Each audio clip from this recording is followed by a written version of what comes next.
Hey guys, so in today's workout we're going to be working on some animal crawls as well as a couple of other exercises. So kind of introducing a bear crawl and a crab walk as the featured components of today's workout. Now animal crawls are a lot of fun to incorporate into a workout, not only because they take us back to our days of being a kid, but also because they incorporate a lot of components of fitness into one. So animal crawls, whether it's a bear crawl or a crab walk, or even if it's an inchworm or a Spider-Man crawl or a gator walk, all types of animal crawls tend to get us down low on the ground, so we're incorporating a lot of muscle groups together at one time to facilitate full body movement across an area of space. So not only do we get muscular integration, working upper body, lower body, and core all in one, but because we're on the floor moving our entire body, it's also going to increase our cardiovascular component of fitness as well during that movement. Animal crawls also require a great deal of core stabilization in order to execute the movement effectively, and therefore they also incorporate an element of balance and stability, not to mention coordination. So for today's workout, as you can see, the first section is going to consist of 3 rounds. We're going to do a forwards bear crawl for 7 steps. We're going to stay in place on the palms to do 15 seconds of mountain climbers. Then we're going to travel backwards in our bear crawl for 7 steps, followed by another 15 seconds of mountain climbers.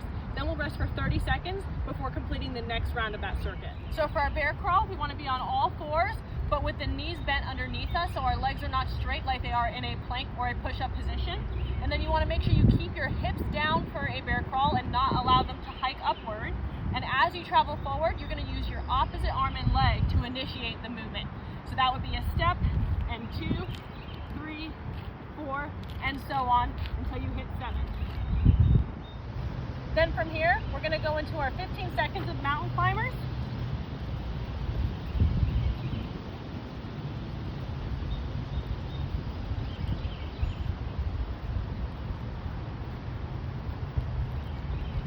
And then we're going to travel backwards, again using opposite arm and opposite leg to initiate the movement, keeping those hips down until you get to 7 steps.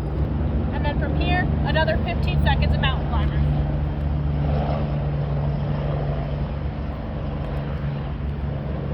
Now remember that with a mountain climber movement, you're going to be in the plank position for that as well, keeping those hips nice and level like I was just demonstrating, and you're going to rapidly alternate driving the knees underneath the low abs to achieve the mountain climber.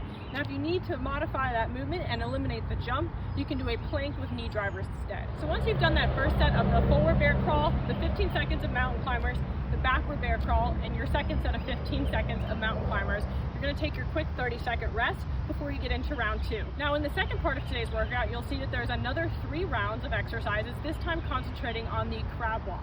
So in this section of the workout, we're going to do 3 rounds of 7 forward steps of the crab walk. Then we're going to do 15 seconds of a crab toe touch. Then we're going to travel backwards in the crab walk for another 7 steps, followed by 15 more seconds of the crab toe touch before we rest for 30 seconds and then repeat the second round. So for a crab walk, we're going to be facing the opposite direction as we did for the bear crawl. So we're still going to be on our hands and feet, but our torso is going to be aimed upward this time. So what we're going to do is we're going to squeeze through the glutes and the hamstrings to bring the hips up off the ground. From here, we're going to again use opposite arm and opposite leg to travel forward 7 steps. Once we've completed our 7 steps of the forward crab walk, we're going to move into our crab toe touch. Again, using opposite arm and opposite leg.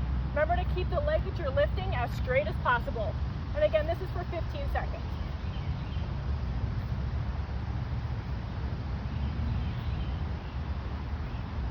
Once you've completed that, you can travel backwards, again using opposite arm and opposite leg for each step until you've done 7 steps total.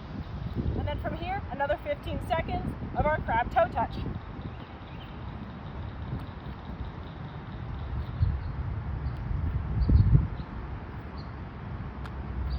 So throughout the course of the 2 sections of today's workout, you'll get some good practice working with your animal crawls, in particular, of course, the bear crawl and the crab walk. The other components of today's workout, the mountain climbers and the crab toe touch, both provide good opportunities to increase core engagement as well as balance and stability, and then in particular for the mountain climbers, give us some good cardiovascular work as well. Now the crab toe touch, like the mountain climber, also offers a modification. When you're performing the crab toe touch, you don't have to keep the leg that's being lifted off the ground fully extended if you don't have the flexibility or range of motion to do so. You can keep that leg just slightly bent as you reach the arm across the body towards it, and that'll reduce the range of motion and therefore the difficulty of that particular movement. So there you have it for today's animal crawl focused workout. You're going to do 3 rounds of the bear crawls and the mountain climber circuit. Then you're going to move on to 3 rounds of the crab walk and crab toe touch circuit. Remember that in between each round that you do today, you're going to rest for 30 seconds just to give your body a little bit of break and recovery. But remember to push yourself as hard as you can, and don't forget, always try something new and see how you do.